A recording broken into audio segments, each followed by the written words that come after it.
అందరికీ నమస్కారం.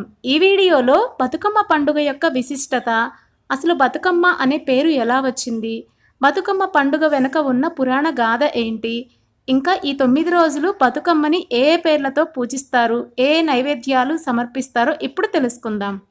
తెలంగాణ సంస్కృతి సాంప్రదాయాలకు ప్రతీకగా నిలిచేది బతుకమ్మ పండుగ. ఆడపడుచులంతా సంబరంగా జరుపుకునే వేడుక. బంధాలను అనుబంధాలను గుర్తు చేస్తూ, ప్రకృతిని ఆరాధిస్తూ తెలంగాణ సాంస్కృతిక వారసత్వాన్ని ప్రపంచానికి చాటి చెప్పే పండుగ బతుకమ్మ పండుగ.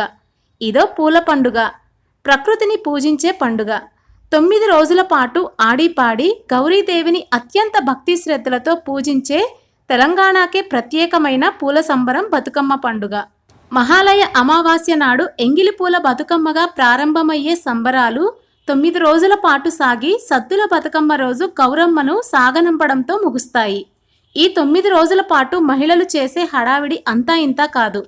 ప్రకృతిలో లభించే ప్రతి పువ్వు ఏరికోరి తెచ్చి రంగురంగుల పూలతోటి బతుకమ్మలను పేర్చి నిత్యం గౌరీదేవిని తమ ఆటపాటలతో పూజిస్తారు. ప్రకృతికి మనిషికి మధ్య ఉన్న సంబంధాన్ని స్పష్టంగా చెప్పిన పండుగే ఈ బతుకమ్మ పండుగ. ఈ బతుకమ్మ పండుగ వెనుక చాలా పురాణ గాథలైతే ప్రచారంలో ఉన్నాయి. అసలు ఇప్పుడు వాటి గురించి తెలుసుకుందాం. ఈ పండుగ గురించి అనేక కథలు ప్రచారంలో ఉన్నాయి. చోళరాజు ధర్మాంగదుడు సత్యవతి దంపతులకు 100 మంది కొడుకులు. వారంతా యుద్ధంలో చనిపోతే దుఃఖంలో ఉండి సంతానం కావాలని లక్ష్మీదేవిని వేడుకుంటారు. ఆమెను తమ బిడ్డగా పుట్టమని కోరుకుంటారు. లక్ష్మీదేవి వారికి బిడ్డగా పుడుతుంది. అత్రి, వశిష్ఠ, కశ్యప, అంగీరస మహామునులు ఆ బిడ్డను బతుకమ్మ అని ఆశీర్వదిస్తారు. ఆమె పెరిగి పెద్దదై చక్రాంగుడనే పేరుతో మారువేషంలో వచ్చిన విష్ణుమూర్తిని పెళ్లాడుతుంది. కోరిన వారందరికీ సంతానం, సిరి సంపదలను ప్రసాదిస్తూ బతుకమ్మగా పూజలు అందుకుంటుందని ఒక కథ ప్రచారంలో ఉంది.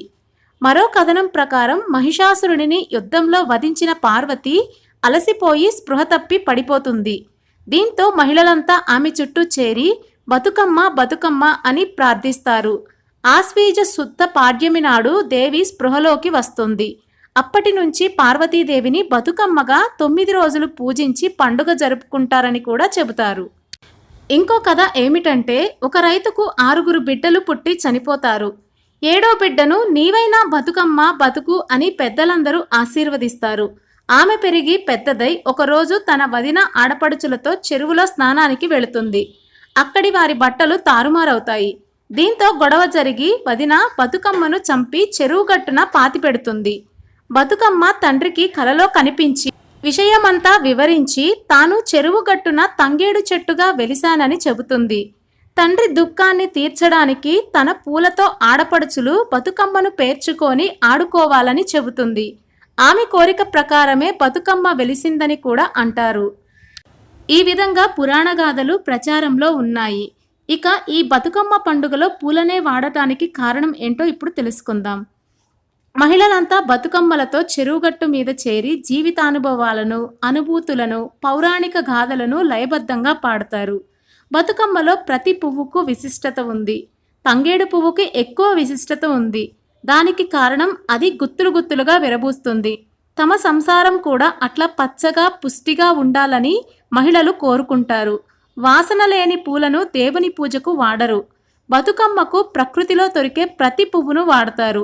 గునుగు, టేకు, తంగేడు, గుమ్మడి, కట్ల, కాకర, గన్నేరు, పొట్ల, పొగడ, రుద్రాక్ష, గోరింట, మల్లె, బంతి, చామంతి, శంకు ఇలాంటి అనేక రకాల పూలతో బతుకమ్మను పేరుస్తారు. ప్రకృతి నుంచి సేకరించిన పూలను మళ్ళీ ప్రకృతికే సమర్పించుకోవడం బతుకమ్మను నిమజ్జనం చేయడంలో ఆంతర్యం. ఇలా నిమజ్జనం చేయడం వెనక ఉన్న రహస్యం ఏమిటంటే, ఇవి చెరువులలో, కుంటలలో ఉన్న నీటిని శుభ్రపరచడానికి ఒక ఔషధంగా పనిచేస్తాయి. 9 రోజులు గౌరీదేవిని బతుకమ్మ రూపంలో పూజిస్తారు. పండుగ చివరి రోజు ఆశ్వీజ అష్టమి తిథిని జరుపుకుంటారు. ఈ రోజునే దుర్గాష్టమి అంటారు. దుర్గాష్టమి తర్వాత 2వ రోజు అంటే ఆశ్వీజ దశమి నాడు దసరా జరుపుకుంటారు. దీనిని విజయదశమి అంటారు. మహిళలు 9 రోజులు సంప్రదాయ దుస్తులలో బతుకమ్మ చుట్టూ ఆడుపాడుతూ పండుగను జరుపుకుంటారు. ఇకపోతే ఈ 9 రోజులలో ప్రతిరోజు బతుకమ్మ పండుగను వేరువేరు పేర్లతో పిలుస్తారు. ప్రతిరోజు దేవతకు వేర్వేరు ఆహారాన్ని నైవేద్యంగా అందిస్తారు. మొదటి రోజు అనగా భాద్రపద అమావాస్య నాడు బతుకమ్మ యొక్క మొదటి రోజును ఎంగిలి పువ్వు బతుకమ్మగా పిలుస్తారు. ఎందుకంటే వారు మొదట తమ పూర్వీకులకు అన్నదానం చేసి ఆపై బతుకమ్మను తయారు చేయడం ప్రారంభిస్తారు. ఈరోజు అమ్మవారికి ఆహార నైవేద్యాలు బియ్యం, నువ్వులు. రెండవ రోజు ఆశ్వీజ పాడ్యమి బతుకమ్మ రెండవ రోజును అటుకుల బతుకమ్మ అంటారు. ఈ రోజున అమ్మవారికి భక్తులు అటుకులను నైవేద్యంగా సమర్పిస్తారు. ఈరోజు అమ్మవారికి ఆహార నైవేద్యాలు అటుకులు, బెల్లం. ఇక మూడవ రోజు ఆశ్వీజ ద్వితీయ బతుకమ్మను ముద్ద పువ్వు లేదా ముద్దపప్పు బతుకమ్మ అని పిలుస్తారు. ఎందుకంటే బతుకమ్మను ముద్ద చామంతి లేదా ముద్దబంతి పువ్వులతో పాటు తంగేడు పువ్వు, గుణక పువ్వులతో తయారు చేస్తారు. అలాగే ముద్దపప్పు, అన్నం నైవేద్యంగా అందిస్తారు. ఈరోజు ఆహార నైవేద్యాలు అన్నం, పప్పు. ఇక నాలుగవ రోజు ఆశ్వీజ తృతీయ నాడు బతుకమ్మ యొక్క నాలుగవ రోజు భక్తులు నానిన బియ్యం, బెల్లం సమర్పిస్తారు. కాబట్టి నానబియ్యం బతుకమ్మ అని పిలుస్తారు. ఈరోజు ఆహార నైవేద్యాలు నానపెట్టిన అన్నం, బెల్లం. ఇక ఐదవ రోజు ఆశ్వీజ చతుర్థి నాడు ఈరోజు బతుకమ్మను అట్ల బతుకమ్మ అంటారు. మహిళలు బతుకమ్మకు నైవేద్యంగా అట్లు అందిస్తారు. అందుకే దీనిని అట్ల బతుకమ్మ అని పిలుస్తారు. ఈరోజు ఆహార నైవేద్యాలు దోశ లేదా రోటీ. ఇక ఆరవ రోజు ఆశ్వీజ పంచమి నాడు బతుకమ్మను అలిగిన బతుకమ్మ లేదా అలక బతుకమ్మ అని పిలుస్తారు. ఈ రోజున నైవేద్యం తయారీ లేదు. గౌరీదేవి బాధపడిందని నమ్ముతారు. ఆ రోజునే లలితా పంచమిగా కూడా జరుపుకుంటారు. ఇక ఏడవ రోజు ఆశ్వీజ షష్ఠి నాడు వేపకాయల బతుకమ్మ అని పిలుస్తారు. ఈ రోజును దుర్గా షష్ఠిగా జరుపుకుంటారు. నైవేద్యం వేపకాయ ఆకారంలో నైవేద్యం సమర్పించబడుతుంది కాబట్టి ఈ రోజును వేపకాయల బతుకమ్మ అని పిలుస్తారు. ఈరోజు ఆహార నైవేద్యాలు వేప పండ్ల ఆకారంలో సకినాల పిండిని సమర్పిస్తారు. ఇక ఎనిమిదవ రోజు ఆశ్వీజ సప్తమి నాడు వెన్న ముద్దల బతుకమ్మ అని పిలుస్తారు.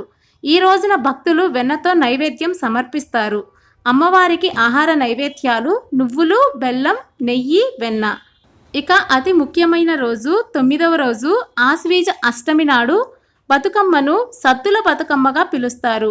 ఈ పండుగను సద్దుల బతుకమ్మ లేదా పెద్ద బతుకమ్మ అని కూడా పిలుస్తారు.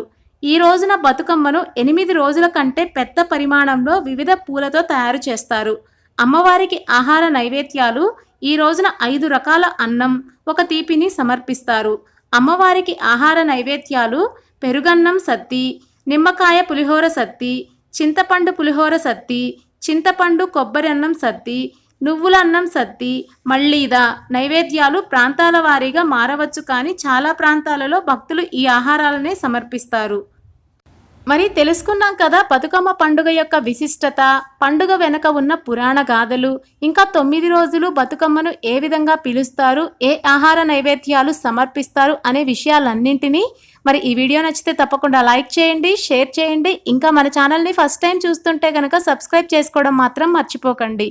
మరో మంచి వీడియోతో మళ్ళీ కలుద్దాం. మీ అందరికీ కూడా బతుకమ్మ మరియు దసరా పండుగ శుభాకాంక్షలు.